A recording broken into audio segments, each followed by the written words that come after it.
7 years ago, the U.S. played a crucial role in the liberation of Libya from longtime dictator Muammar Gaddafi. However, in the resultant political vacuum, hundreds of warring militias have splintered the country into competing power centers.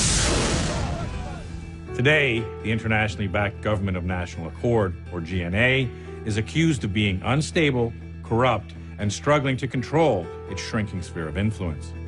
Making matters worse, Libya's political chaos and vast Mediterranean coastline has made it an epicenter for the mass migration issue facing Europe and the world today.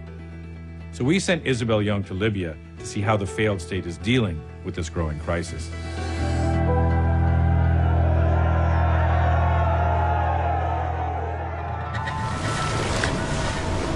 We're about 10 nautical miles or so off the coastline of Libya, and the Libyan coast guards that we're with have just received a call from the Italians saying that there are rubber dinghy boats out here somewhere full of migrants. It's extremely choppy out here today, so we're trying to scour the oceans right now and to find them before it's too late.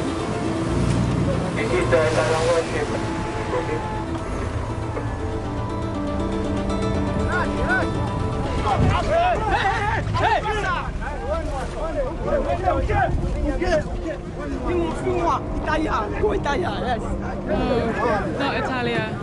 I don't think these guys know that this is a Libyan coast guard. They're heading straight back to Libya. I think these guys think that they've been rescued by the Italians and they're headed for Europe.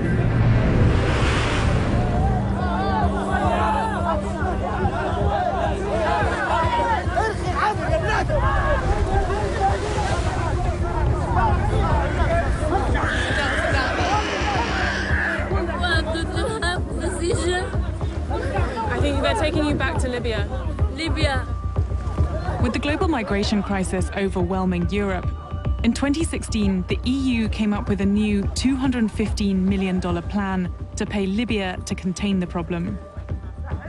This strategy means that Italian warships are now responsible for diverting thousands of migrants a year back to a struggling Libyan state. Why is it that Libya has become such a hub for smuggling? فيما سبق لم تكن ليبيا بالصفة هذه. كانت ليبيا أكثر شعوب المنطقة أو دول المنطقة شمال أفريقيا استقرارا. لكن حاليا الوضع السياسي نحن في حالة حرب، في حالة عدم استقرار سياسي. لا يوجد لدينا رئيس دولة وتشريع. حاليا الدستور غير موجود، ولهذا الانفلات الأمني. This lawlessness has plagued the country since Gaddafi's downfall, and today Libya is fractured into rival governments. The UN and Western allies are backing the Government of National Accord, or the GNA, which controls the capital, Tripoli. But with a failing economy and mounting insecurity, the GNA is struggling to maintain its hold. Libyans are increasingly frustrated and desperate for change. There are several thousand people that have shown up in Martyrs Square here in the center of Tripoli to demand change for Libya. They're saying that since 2011, this country has gone into complete chaos and that the revolution has been stolen from them by corrupt politicians and from thousands of militias across the country. They're saying that right now, it's time for change. What are you here for today? بصراحة نظام جديد يقيم البلاد ويهتم بالبلاد، لأن تعبنا وعينا خطف وقتل وإجرام. I want now new Libya. الله أكبر. الله أكبر. أمريكا هي اللي السبب الفوضى اللي في ليبيا. طيحت القذافي وما دارش بعدين. خلتنا فوضى حرب في بعضنا. قذافي نو أمريكا. تو هذول كلهم. Now you would take Gaddafi back? أنا قاتلت في جبهة زندان وفي جبهة بن وليد ضد القذافي. ناو كان في قذافي أنا في قاتل مع قذافي. The level of security is insane. Clearly, the government is getting rather nervous about the tension arising here. At the heart of Libya's turmoil is a broken economy. Financial infrastructures have collapsed, and the Libyan dinar has plummeted 600% in the last 3 years. It's about 500 people or so waiting here. The line's going around the block trying to get hold of their salaries because there's such a major cash flow problem in the country. So how does it work? You have to line up and try and get a ticket to maybe get money out? بالصيف بيجي الأسبوع اللي بعده يعني أو الشهر اللي بعده حيكون عند الرقم نفسه. That must mean that some months you go without your salary. تو يمكن هذه يمكن غدوة ناخذ فلوس وبعدها بشهرين ثلاثة ما عادش نحصل. يمكن احنا تو يعني موظفين في الدولة ناس. With a weak government and deep-rooted discontent, conditions have been ripe for terrorist organizations to thrive. In 2015, thousands of ISIS fighters established their biggest stronghold outside of Syria and Iraq. They ruled the coastal city of Sirte for 2 years, terrorizing the local population. After a 7-month-long battle, ISIS was finally defeated with the help of US airstrikes and a ground offensive led by militias funded by the GNA. We're with the biggest coalition of militias here in the West. These guys were responsible for driving ISIS out of Sirte back in December 2016, and now they're continuing to patrol the city. We're headed to the very eastern point of Sirte, where there's the biggest threat of ISIS' return. What is the security situation at the moment? I mean, how much of a threat is ISIS? نسبة أكثر من 80% داخل في المدينة في حد ذاتها. بالنسبة في الأطراف في تهديدات وفي تحركات. So since you guys kicked ISIS out of Sirte, they've been regrouping right outside of it? عندهم تجمعات برا من نطاق المدينة، المسافة ديما تتراوح من 90 لعند 110 120 كيلو 115. Who do you guys answer to? I mean, for the last few years you've come under the jurisdiction of the GNA, right? لا تبع حكومة الوفاق. I heard that in the last few months you guys haven't received a salary, is that true? صحيح. هي في إشكالية كبيرة بالتأكيد. أنت عارف أن الحوافز المادية والأمور المادية هي الحافز الأول. يعني الشباب قصدي لما يتكلف بعمل ويقدم نفسه قصدي واجب على الدولة أن هي توفر له مقابل. The risk of not paying these militias is that they could look elsewhere for sources of income. In 2014, the National Oil Corporation, or NOC, Libya's largest oil producer, was attacked by militias fiercely opposed to the GNA. We spoke to the chairman of the NOC, Mustafa Sanala. How much money is Libya losing from the current situation in terms of the security surrounding the oil? Good question, you know. Our revenue, we lost more than $126 billion. 126 billion US dollars? Yes. In how long? For the last 5 years, you know. So if you can just sort out the security situation, yes, then you're good. Yes. We have nice climate, nice weather, we have water, we have oil, we have gas, we have less people, we have 2,000 kilometers on the beach. We have all tools of success we have. But, unfortunately, we have bad people. So these are all bullet holes up here? Yeah. I guess this is what happens when oil gets caught up in politics. Yes, exactly. Sanala is considered one of the only well-respected neutral voices in Libya. But to keep the oil industry functioning, he must work with a government struggling to maintain control and hundreds of militias vying for Libya's most valuable resource. How much of Libya's political situation and power struggles that seem to be going on across the country, how much is that down to who gets to control the oil? All factions want to control the oil, you know, and unfortunately, if the oil is controlled by militias, and this will prolong the life of the civil war in the country, unfortunately. How rampant is smuggling, including oil smuggling, here in Libya? This business of smuggling is huge, and hundreds of millions is lost yearly, you know, only for the smuggling.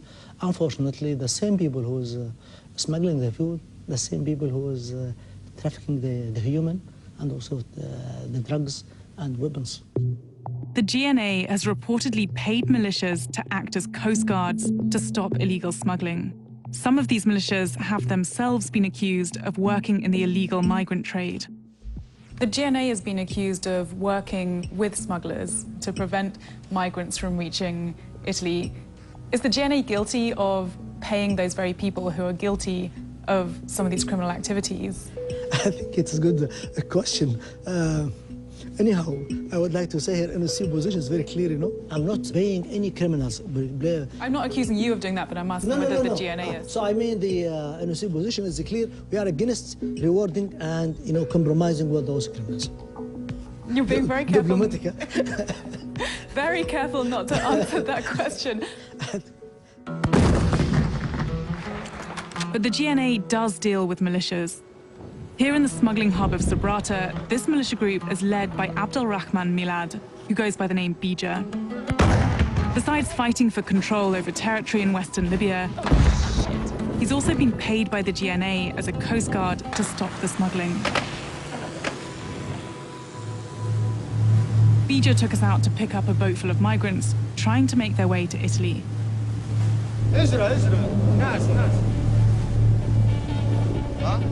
زود فيصل حبل تعال واحد تعال والمركب هو تو غرق فيه ميه قلبه. How do your men treat the migrants when they come across them? Obviously, we've seen reports that they're less than kind towards them. ضرب كانش واحد هيك دار لقطة غلط، أما هيك ما ينضربوش. تو شوف يا اسمع، قديش مخلص؟ أشوف شوي، قديش مخلص فلوس أنت؟ ها؟ 2000 يورو، عارف قداش هذا؟ 20,000 لما تجي تحسب المركب الواقع فيه 100 قداش يطلع؟ منهم ولا اللي يطلعك بشو اسمه؟ هيثم التومي. So you know who the smugglers are? نعرفهم كلهم، عندي حتى تصويرهم. While we were with him, Bija began taunting one of these smugglers. نساهم المغاربة عندي وكان كراش تعال خذهم. تمام، أنت راجل هيثم التومي تعال. أنت يا صرصري يا متطوع. But Bija himself has been accused by the UN of smuggling migrants. He denies these charges. بتعود الصنعة متاعك بتتكلم أنت وياه بتدير دوشة بالش عارف شنو راك بتموت. تفهم فيا أنت وياه؟ تفهم فيا؟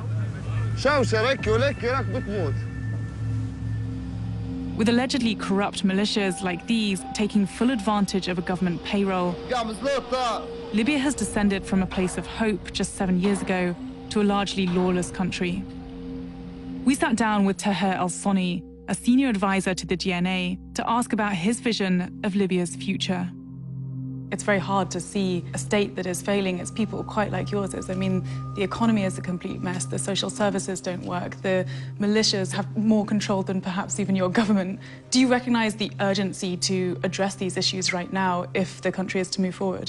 There is hope because we do see a momentum that even the people are fed up of this kind of chaos. This is something that we have inherited. It is something that we're trying to manage. It will take some time, though. The militant force who is responsible for liberating Sirte from ISIS and is continuing to protect Sirte at the moment, they're saying that they haven't been paid for the last few months. Are you concerned that, given the dire state of the economy at the moment, that these forces, whether you call them militias or not, are going to turn against the GNA? Why did you call it a militia? That's the question. You'd call them the army? You have to know. When the fight happened, of course, we had organized forces, and there was what you call them the support forces. You want to call them armed groups, you want to call them militias, name it as you wish. But in the end of the day, it was under the full control and umbrella of the GNA and Ministry of Defense. The issue of salaries, it's a financial crisis we're all facing. We've spoken to a lot of people, and a lot of people have said that the problem is the GNA, and they can't see a future for Libya with the GNA in power.